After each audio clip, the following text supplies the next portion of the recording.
kalau boleh tahu dengan Bapak siapa? Saya Arifin, Bu. Baik Bapak Arifin, bagaimana kondisinya hari ini Pak? Apa masih ada keluhan mudah lelah saat beraktivitas? Ya, Bu, akhir-akhir ini saya merasa udah lelah, padahal masih duduk beraktivitas saja.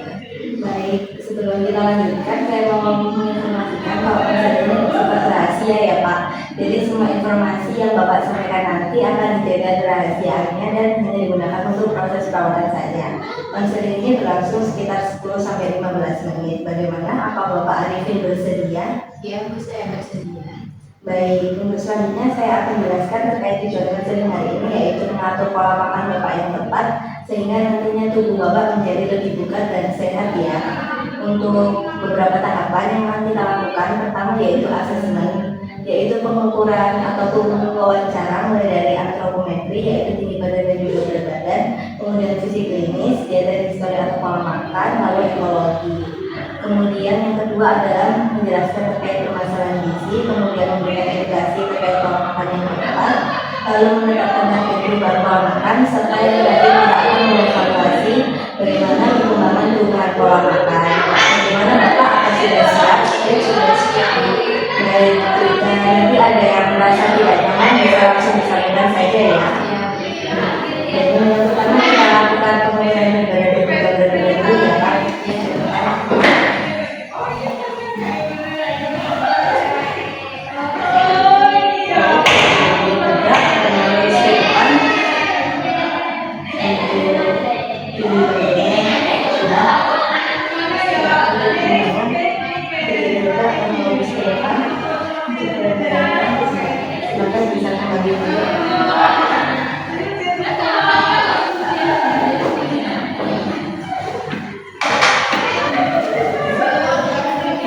Jadi berdasarkan pengukuran tadi, diketahui tinggi badan Bapak 160 cm, kemudian berat badannya 47 kg. Nah, status gizi Bapak berdasarkan perhitungan IMT yaitu 18,3 kg per meter kuadrat. Yang artinya ini termasuk berat badan kurang atau underweight ya Pak. Selanjutnya saya akan melaporkan terkait asesmen fisik klinis. Untuk sekarang Bapak mengalami keluhan mudah lelah saat beraktivitas ringan ya. ya, Baik, selain itu, apakah juga mengalami kesulitan mengunyah? ya, Bu, karena beberapa gigi saya sudah copot. Baik, jadi kondisi tersebut menyebabkan asupan makan Bapak itu kurang ya, sehingga berat badan Bapak itu turun sehingga mudah lelah tubuhnya. Oh, jadi itu ya, Bu. Ya, kemudian untuk data klinis berdasarkan hasil yang sudah dari pengukuran untuk tekanan darah Bapak yaitu 130/82 mmHg. Dan itu termasuk tinggi Pak, sudah kategori hipertensi tingkat 2. Baik, selanjutnya saya akan melakukan asesmen terkait pola makan Bapak sehari-hari ya. Untuk kemarin dalam sehari Bapak makan berapa kali? 3 kali pagi, siang, sore malam. Baik, kita evaluasi satu persatu dulu ya Pak. Mulai dari makan pagi, kemarin Bapak mengonsumsi apa? Kemarin sarapan bubur, roti tawar, dan teh manis. Baik, kemudian untuk porsi roti tawarnya kemarin mengonsumsi seberapa banyak untuk roti tawarnya? Ini 3 lembar. Baik, 3 lembar ya. Kemudian untuk minum teh manisnya kemarin berapa gelas?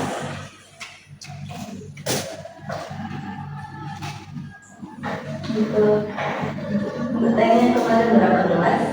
Segini. Segini ngatain.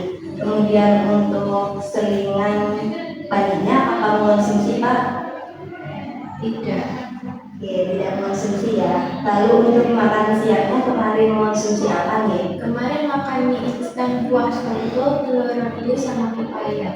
Untuk mie instan sama mie instannya 1 bungkus, kemudian telurnya apakah 1 butir Pak? Baik, untuk buah pepayanya kemarin porsi yang dikonsumsi seberapa banyak buah pepayanya? Bisa dilihat. Bisa 1 potong. Ini 1 potong ya, baik. Lalu untuk selingan sorenya mengonsumsi apa nih? Tidak. Oke, baik, lanjut untuk makan malam kemarin Bapak mengonsumsi apa?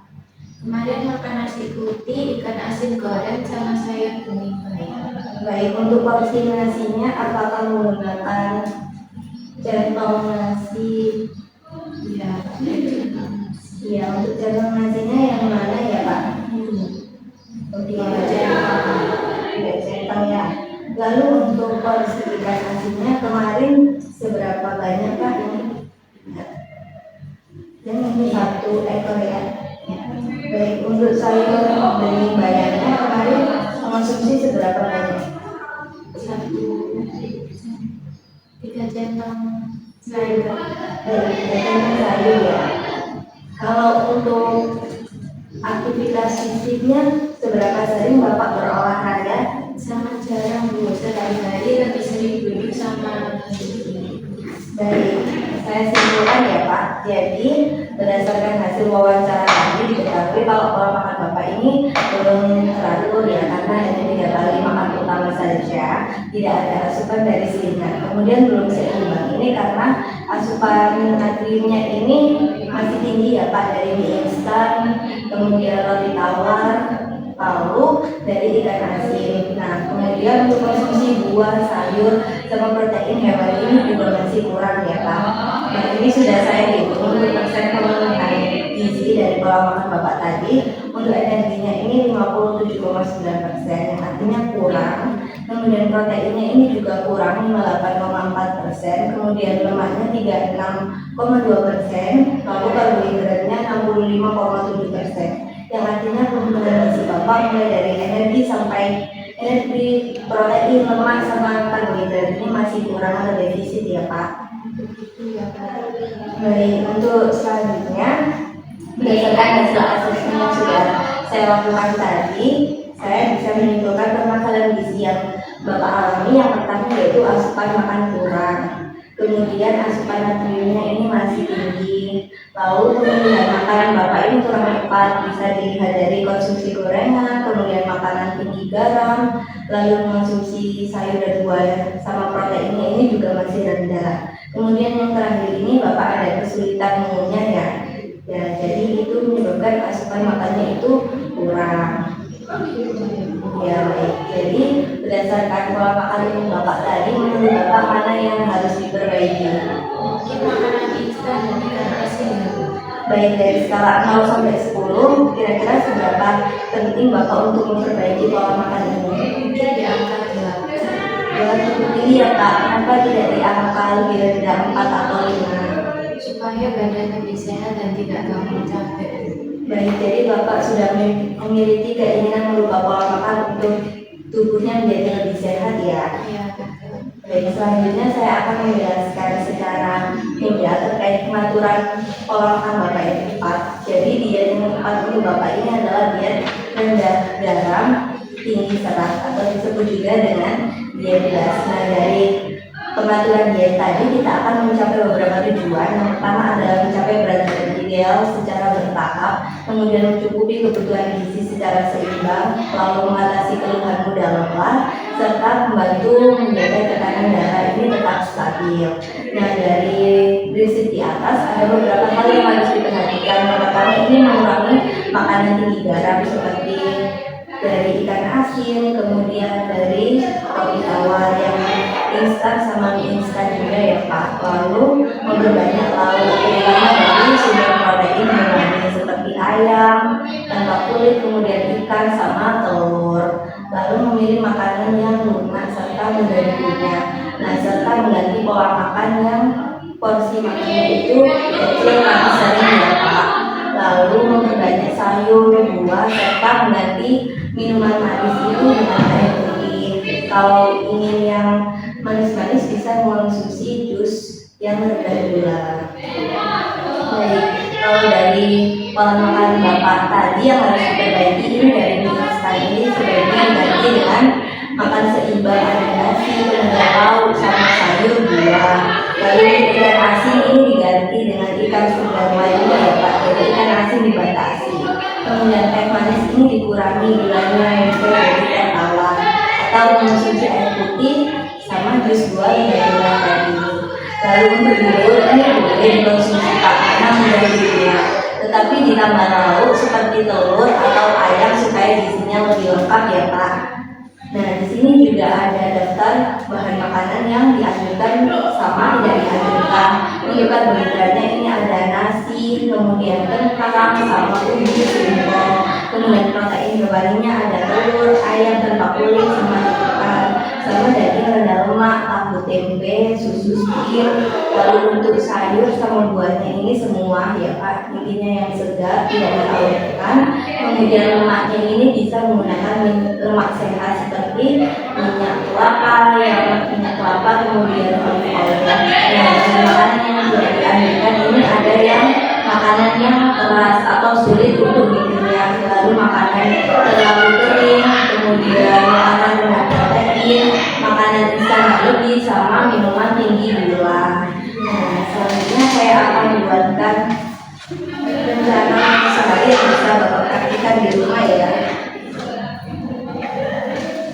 Jadi untuk makan paginya di sini ada nasi kim, yaitu 150 gram, setara dengan 1,5 jengkol. Kemudian untuk proteinnya di sini ada chicken stew tofu yaitu 200 gram, setara dengan 1 mangkok kecil. Lalu jus wortel apel 100 gram, setara dengan 19. Kemudian selinganya ada hakau udang 75 gram, setara dengan 3 buah. Lalu makan siangnya ada spinach potato rolls ini 200 gram atau 1 porsi. Lalu sup ikan kakap 1 mangkok sedang, kemudian jeruk keras 1 gelas. Lalu selingan sorenya ada jeruk buah 75 gram, setara dengan 5 buah. Makan malamnya di sini ada nasi tim merah 1 mangkok sedang, kemudian proteinnya sup merah ikan gembung 1 mangkok sedang. Lalu untuk buahnya bisa melon atau 1 potong sedang. Kemudian selingan malamnya bisa mengonsumsi pizza buah ini 75 gram, setara dengan 1 porsi. Baik, dari penjelasan saya tadi, apakah ada yang bertanyakan Pak? Berarti saya harus mulai mengurangi makanan asin ya?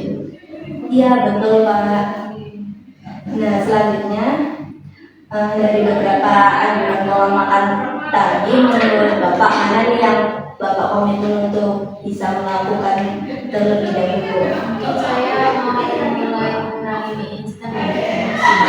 Baik, jadi target kita yang pertama mengurangi makanan tinggi garam, kemudian menambah sumber protein hewani, sama menambah konsumsi sayur dan buah ya. Bagaimana Bapak, apa sudah siap? Iya, sudah siap.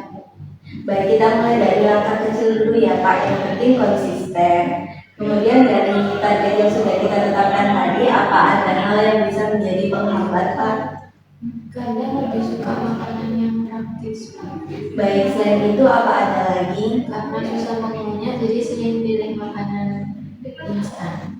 Baik, itu memang sering jadi tantangan ya Pak. Jadi kita cari solusi ya. Untuk yang pertama ini memilih tekstur makanan yang lebih lunak. Jadi kita ganti porsi makan Bapak itu kecil tapi sering ya. Lalu masak lauk yang mudah dikunyah Pak, seperti sup ayam, telur, tahu, ataupun ikan yang dikukus. Lalu mengurangi makanan instan secara bertahap juga. Bagaimana Pak? Apa kira-kira bisa dilakukan? Iya, Bu, bisa saya coba.